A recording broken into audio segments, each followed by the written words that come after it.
her, you'll end up in World War III. With her, you'll end up in World War III. You are entering one of the most secret places on Earth. It's a bunker built into a hollowed-out mountain in Colorado. It's just one of the top secret shelters where 7,000 Americans will go to in the event of nuclear annihilation. The government built more than 100 of these bunkers and relocation facilities around the country. There's no room for families. Wives, children not included. The plans to get a small number of government officials out of Washington, out of major cities, and into these bunkers around the country. And it doesn't include families. Welcome back, everyone. Ever hear of doomsday preppers or survivalists? They are the ones who are getting ready for nuclear war, pandemics, or international economic disaster. And the world's largest underground doomsday shelter is being built right now, just 2.5 hours from Des Moines in Kansas. Patrick Bell takes you there, new at 10. 3, 2, 1, fire.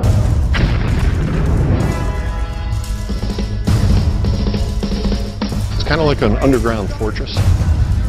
Will withstand a 20 megaton blast from 5 miles away. It'll withstand nuclear, biological, chemical fallout. The blast doors alone are 2-foot thick steel, hardened steel, and concrete. They can withstand just about anything. You would have to be the U.S. military to break into here. And I don't think they want to break in. You know why? They just sold it to us. If you want to survive the apocalypse, where you're safe, you're protected. Garrett Graff is the author of the new book, Raven Rock, the U.S. government's secret plan to save itself while the rest of us die. The title comes from this place, Raven Rock Mountain, a super secret bunker in Pennsylvania where Pentagon brass will relocate in a nuclear war. How do you get on this list? Who's on it? Well, so the list includes your high-ranking government officials, your cabinet leaders, your congressional leadership, members of the Supreme Court, as well as, top aides, White House staff. Some people are on the elite list by accident.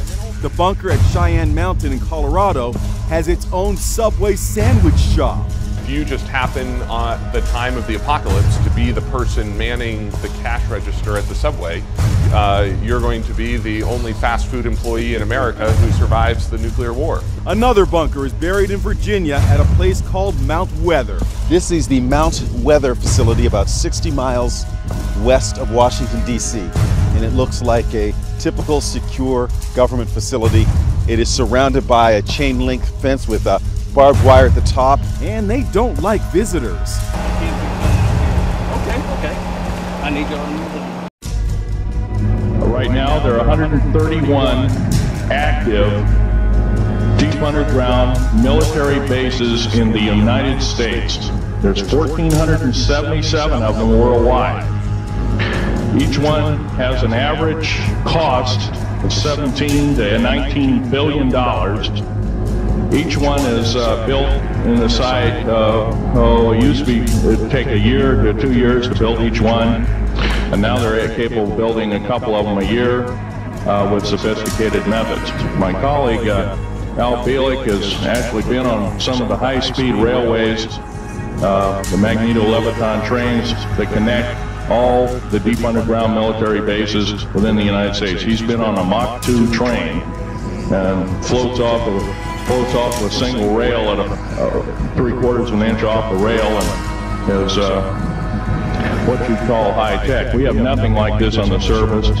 Groom Lake is where the infamous Area 51, S4, S2, a CIA base, it was originally a bombing range, a nuclear test site. It was later become the most secret base in the United States. It employs over 18,000 workers who work in shifts of 12 hours at a whack. Most of them work in the cover of darkness, like us.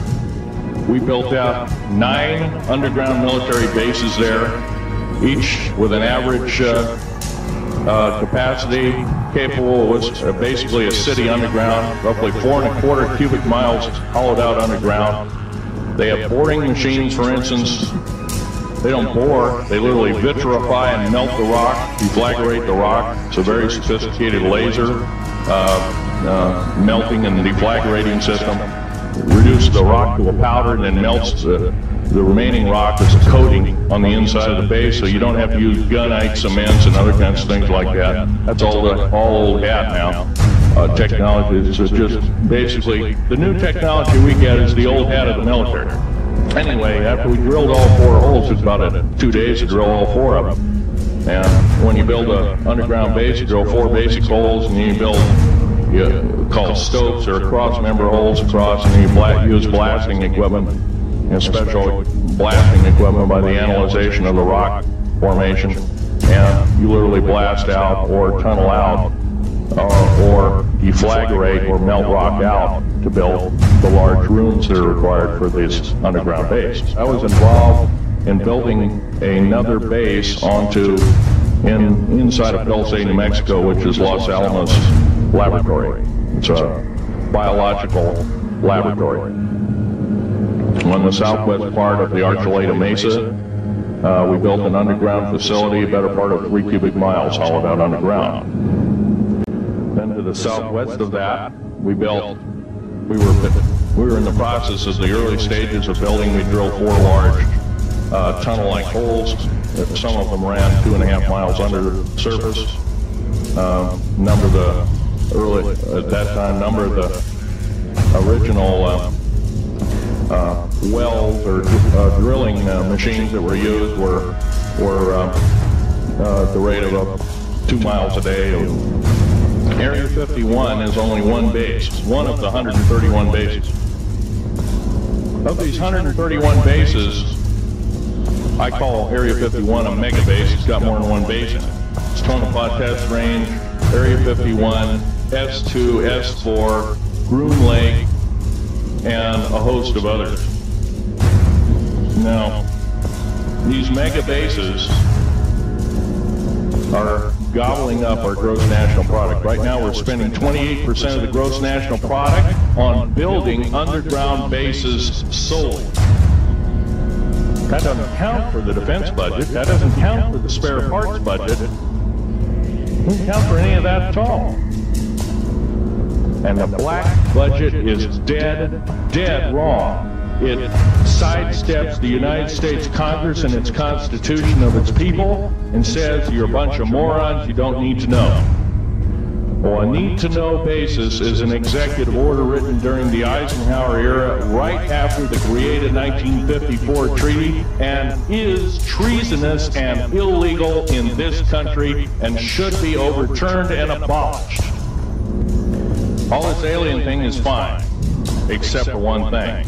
Alien takeover is a serious threat. Kept totally out of the public view, off the surface, I'm sure the underground bases, without question, are being used as a place to house alien takeover. Alien takeover means the implementation of a one-world government.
the matter of faith. There have been men, many of them, who claim to be a new Messiah. And tonight we're going to meet 3 of them, including one in the faraway Philippines who has amassed a flock, he says, numbers in the millions. Poor people who give what little they have to the man they believe is the second coming of Jesus. Bill Weir journeyed there to meet him.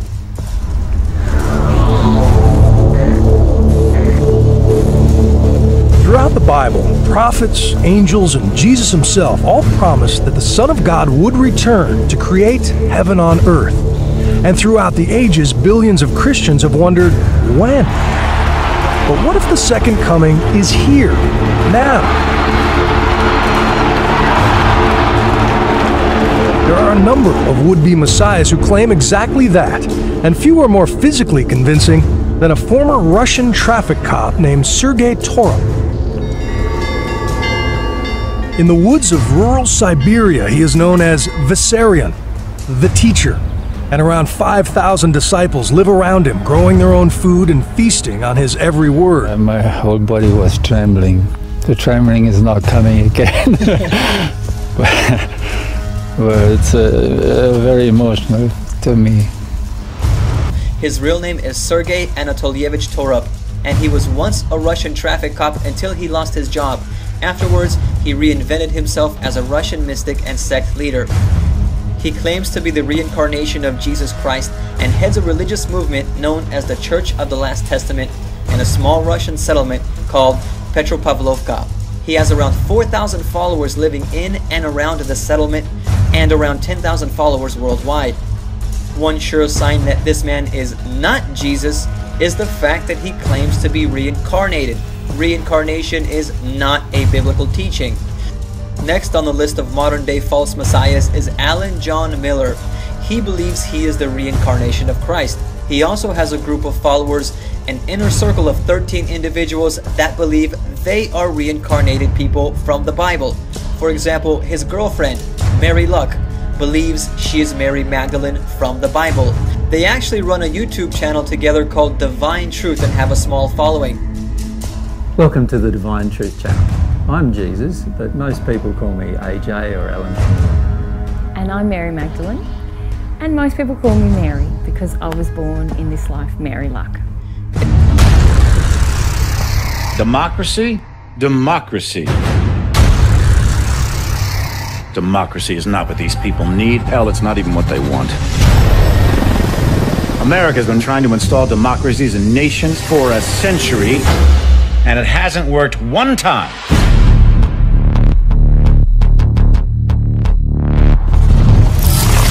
These countries don't have the most basic building blocks to support a democracy. Little things like we ought to be tolerant of those who disagree with us.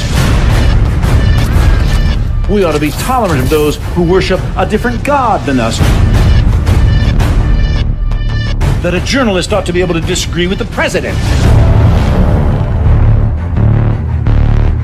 And you think that you can just march into these countries based on some fundamentalist religious principles, drop a few bombs, topple a dictator, and start a democracy?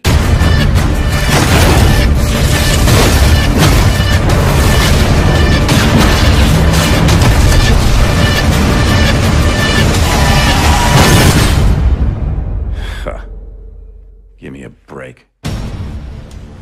Великой Победы! Ура!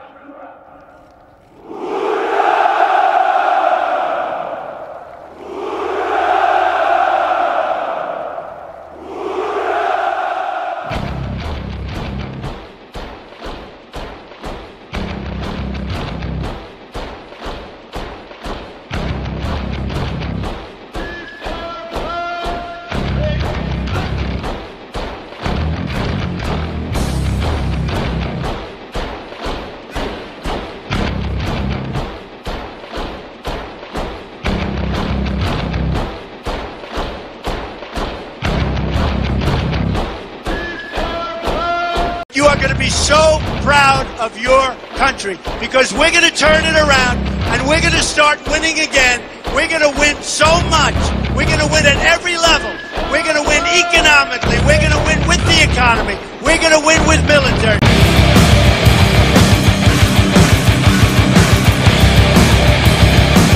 I said, yes, tell him that the wall just got 10 feet taller. Okay, tell him. Tell him.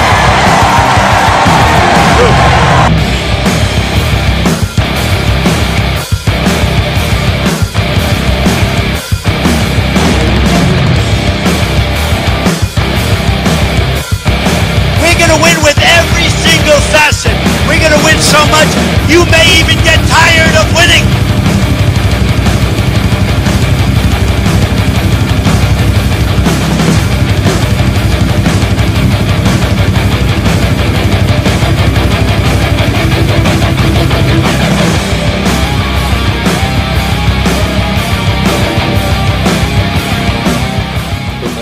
Qui ne s'invite pas souvent à la une de l'actualité. Et pourtant, l'ONU lance un nouveau cri d'alarme concernant la famine qui gagne du terrain dans plusieurs pays africains. Plusieurs régions en proie à des conflits, au Yémen, au Soudan, en Somalie, sont touchées, mais également, vous allez le voir, au Nigeria. 20 millions de personnes sont aujourd'hui menacées. Attention, certaines images sont difficiles. Dorothée au lyrique. The lives of millions of people depend on our collective ability to act.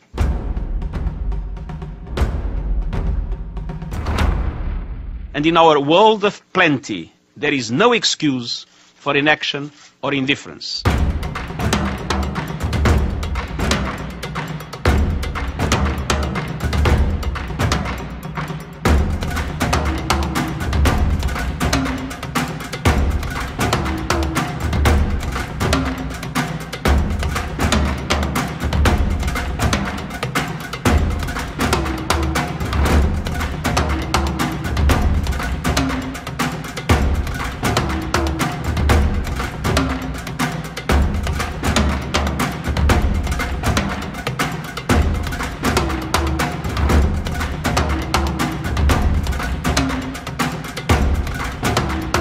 Now, there is no time to lose.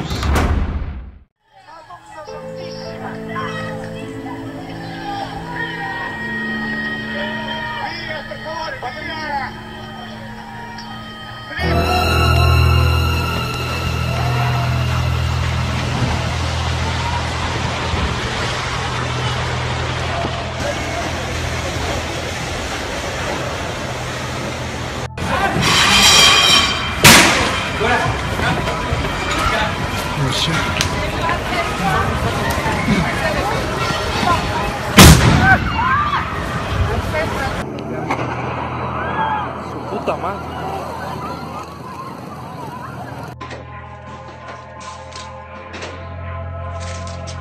Se cayeron edificios.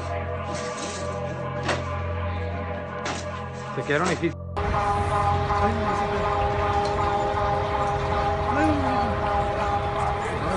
Aguas, aguas con los postes.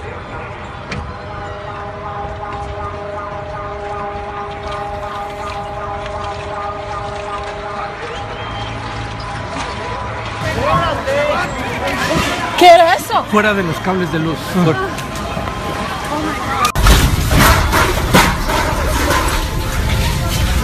Ana Pau, ven. ¿Cómo te ves? Ana Pau, ¿dónde está?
mames, está cabrón, güey. ¿Qué pedo? Pues eso está muy cabrón, güey. No. Mírame la cantidad de edificios que se cayeron. No lo puedo creer. No, impresionante. Pues yo vi uno cayéndose aquí, güey, ahí al ladito. No puede ser.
Nature is unleashed. She's drawing all her energy, these hurricanes. 37 consecutive hours of 185 miles per hour.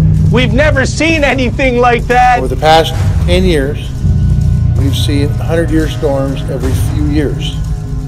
We've seen hurricanes repeatedly besiege the Gulf and East Coast. Historic droughts are becoming common, and water shortages are routine. Unprecedented disasters are becoming the new normal.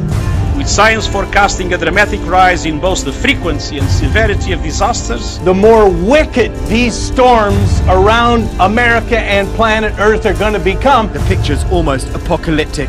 Nature is also taking a devastating toll elsewhere. The pictures that are emerging from right across the region in Nepal and India and Bangladesh are absolutely devastating.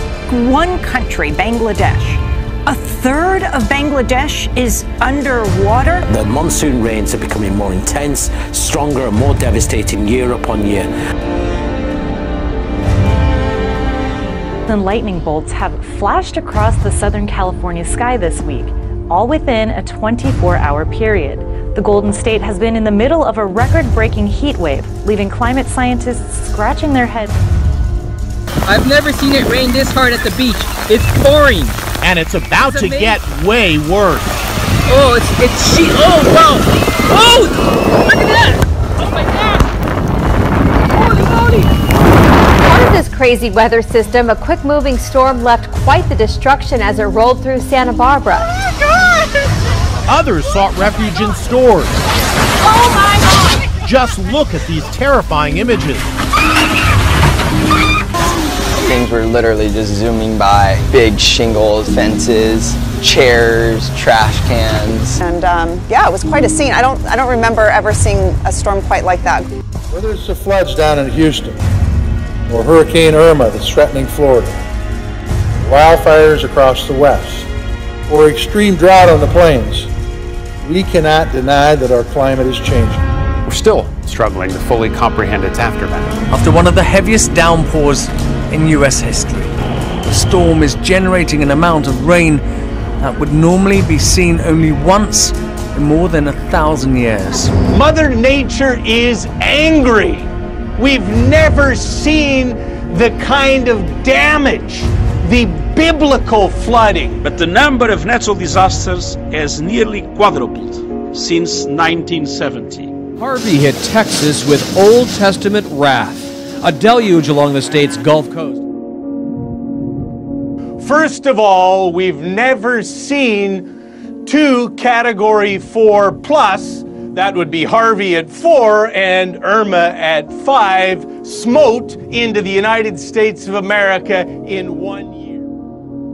So that's enough energy that it pulled the ocean out from the land. And it was like that for almost half a day. Dogs playing where it's normally feet deep. This is normally entirely underwater. This video from the Bahamas went viral, showing a normally sapphire sea gone as far as the eye can see.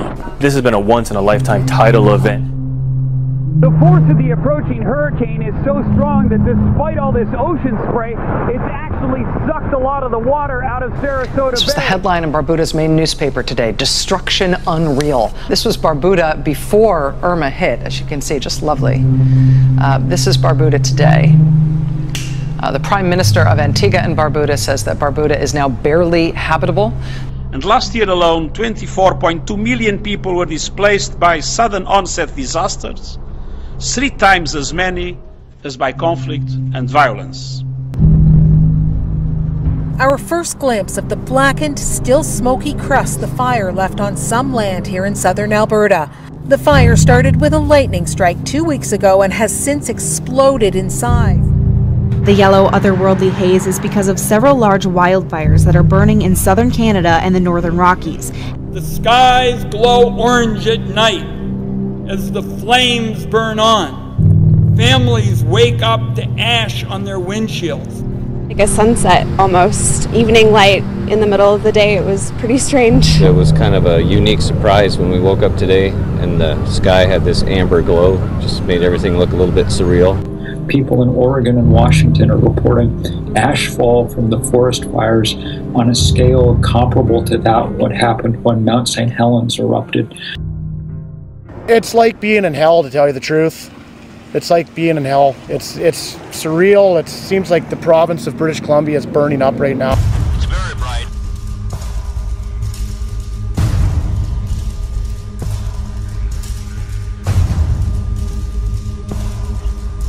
Nice flashes.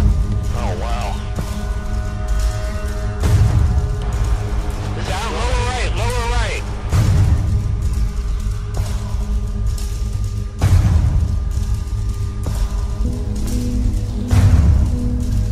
Whoa!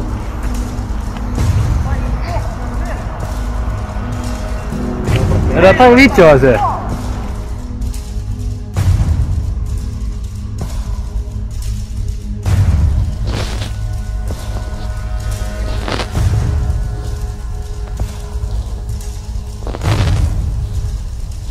Light shooting across the sky. That bright light splashing across the sky in British Columbia rattled those who saw it. But there are also reported sightings from Saskatchewan, as well as Washington, Idaho, and even as far as Montana.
We have indeed another light source out there.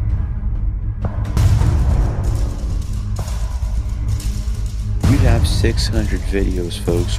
I would recommend you to take a look at some of them, but we have so many from subscribers, and I'm gonna have to thank you all for showing us that we have inexplicable light sources in the sky.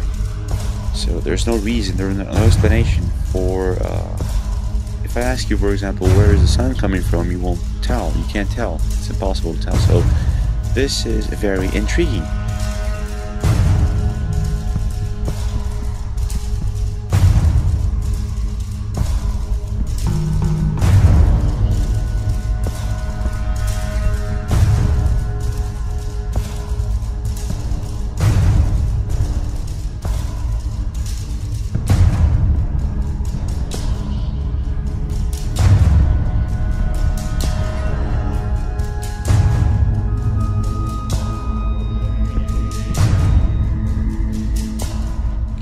Again, a lot of people believe this to be because of Planet X, and I think if there is a Planet X, it's coming from another district, and some people believe this to be caused by excessive chemtrails and HAARP.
Well, the sun has unleashed its largest flare in over a decade, and its effects are now being felt here on Earth.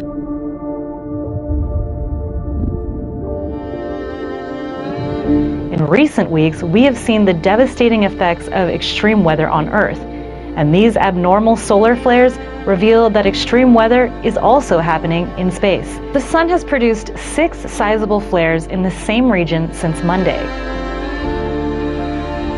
Both flares were massive, but the second is the largest on record since 2000. The sun is currently heading toward a low activity period in its natural 11-year cycle, which makes these events all the more puzzling to scientists.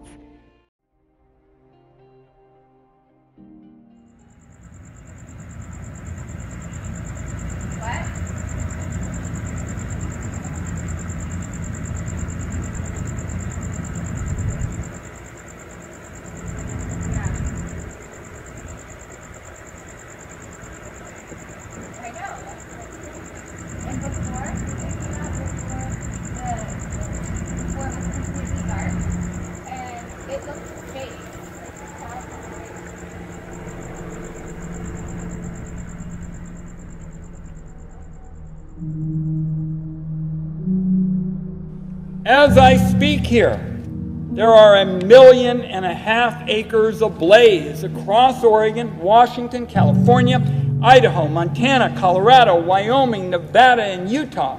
This year is virtually guaranteed to be the worst fire season in history. In Montana, multiple wildfires scorched. A different natural disaster that's ravaging the great state of Montana. In every corner of our state, Montana has felt the impacts of wildfires. In Montana, we're experiencing a historic drought. Los Angeles is dealing with the biggest wildfire in the city's history. Hundreds of residents are being forced to evacuate their homes. California's governor has declared a state of emergency, with several other large wildfires burning on the state's west coast. The western U.S. is being hit by another type of natural disaster, wildfire. The sheer numbers are staggering. 100 fires in total, around 80 of them considered large. In 9 western states. Did you get that? 75 fires in 9. The Eagle Creek fire has charred some 30,000 acres in the heart of Oregon's scenic Columbia River Gorge. Jennifer, it's hard to wrap your head around this. Again, really hard to find the words to describe this. We're talking about this luscious, pristine green gorge now turning orange and red, billowing black smoke.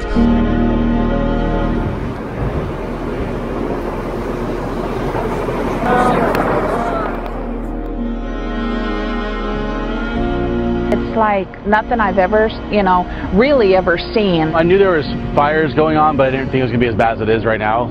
I didn't realize the whole town was going to be shut down, which is kind of spooky. That glowing smoke just rolling and billowing into the sky. I haven't seen one this big. I've seen a lot of them, but I've not seen one this big.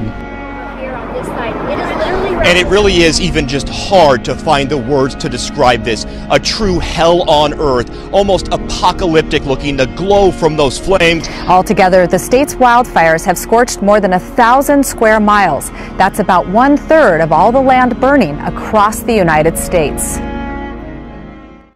The fire swept down the valley with apocalyptic fury. Flames as high as skyscrapers hopscotching the canopies, raining flaming terror. Families fleeing, navigating this hellish landscape.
Cinders swirling in the air.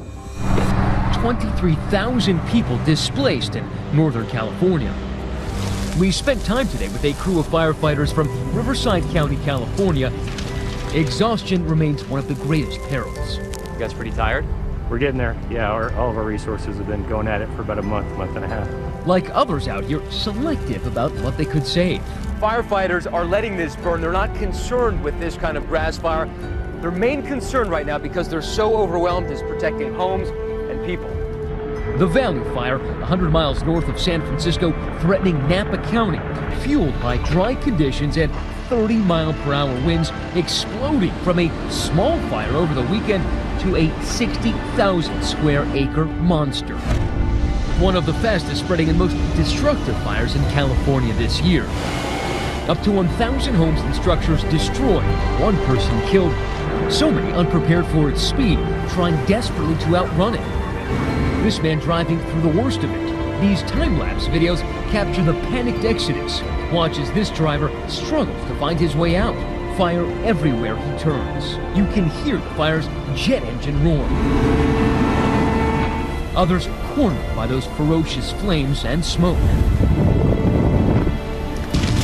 Scariest thing I've ever been through in my life. We've lost all of our homes and some pets. We're just devastated.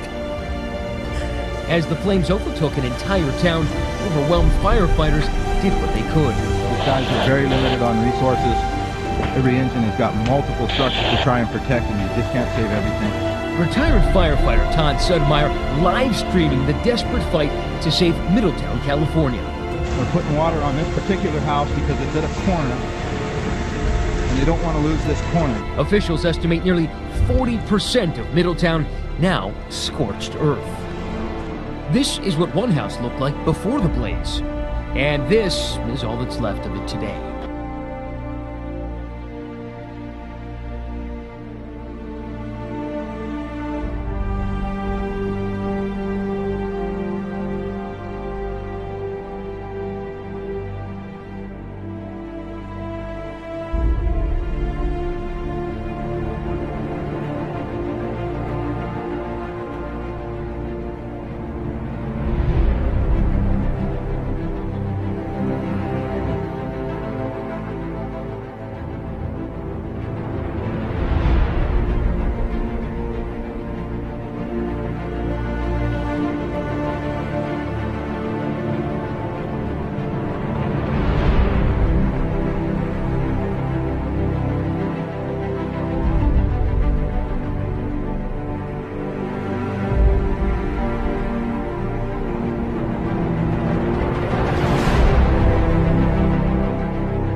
royaume des cieux arrive.